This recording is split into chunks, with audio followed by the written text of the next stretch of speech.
Hey guys, my name is Kyle Lint with Austin Stone Worship. We're going to take a look at the song Singing in the Victory from our album Everflow.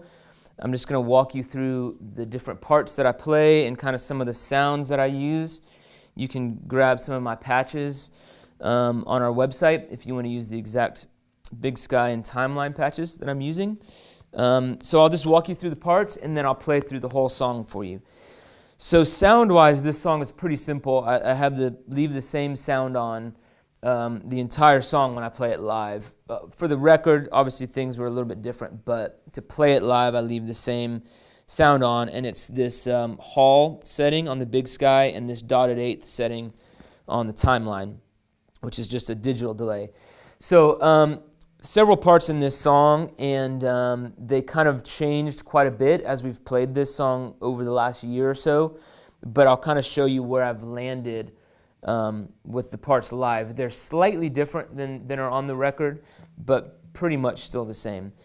So the intro is just Dietrich on the piano, and then when Marcus starts singing, there's a little part with an open G that goes like this. C to an F.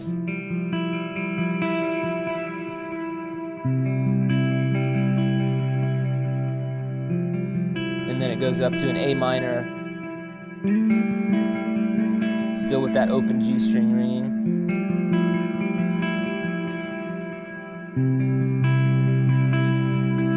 And then over the 5 chord, kind of does like a little suspended E note and then down.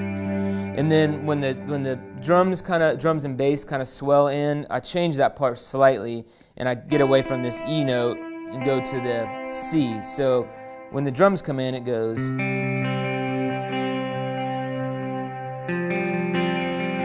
just like that. Same sort of picking pattern. And then over the A minor chord, I just play an E in the bass, while Matt plays an A on the bass. And then as it goes into the chorus,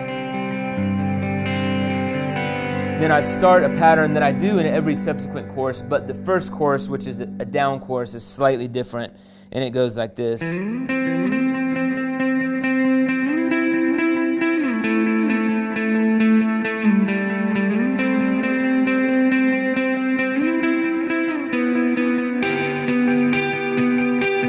So I'm just picking, without any effects, I'm just picking quarter notes.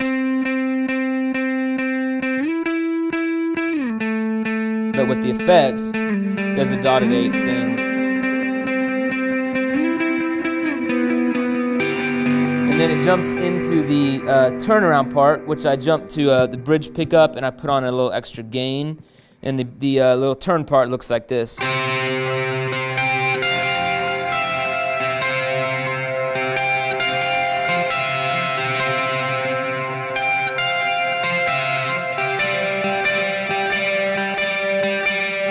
And then it goes into verse 2 from there, and I'm out the first half of verse 2, and the little second half of verse 2 is a little melody, kind of a keys sounding line that goes like this.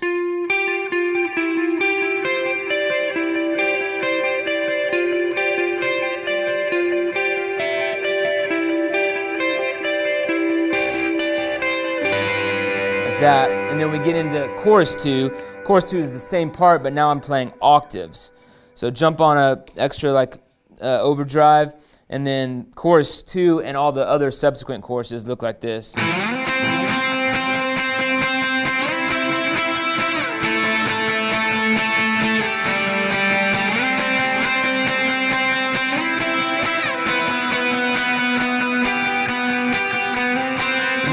Just as a note here, I'm only playing the D and the B strings, but I'm using my middle finger just as to kind of steady myself. It kind of keeps the slides a little tighter.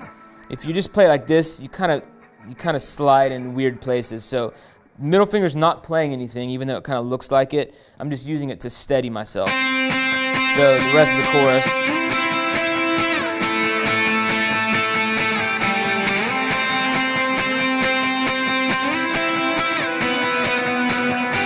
And then it goes into the turn again. Does that again. And then it falls down into the bridge. The first half of the bridge, I'm not playing at all. It's just keys. And then by the time, occasionally I'll do some swells just on the root notes, like this. A, F, C, G. Just kind of do that occasionally if I just feel like it. And in the second half of the bridge, I'll start building in, and I start with the 3 minor chord. So that's kind of when the whole band comes in back into the bridge, and then from there I go into a little arpeggiated part that sounds like this. And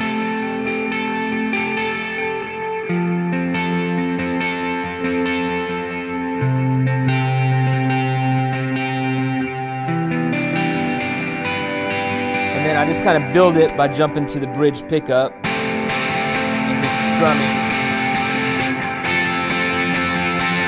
The very end of the bridge, and then as we go into the OOO part, I'll put on the super bolt for big heavy distortion, and then the bridge is super easy. It's just the chords, and I just let the sound kind of carry it to the next chord.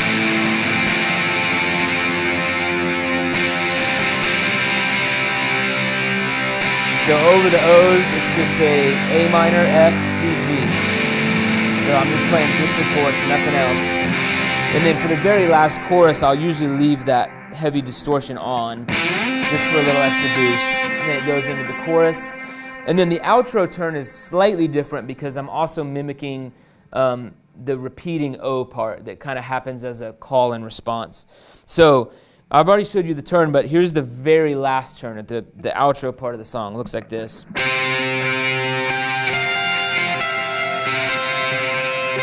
Does a normal turn once, and then I mimic the O's.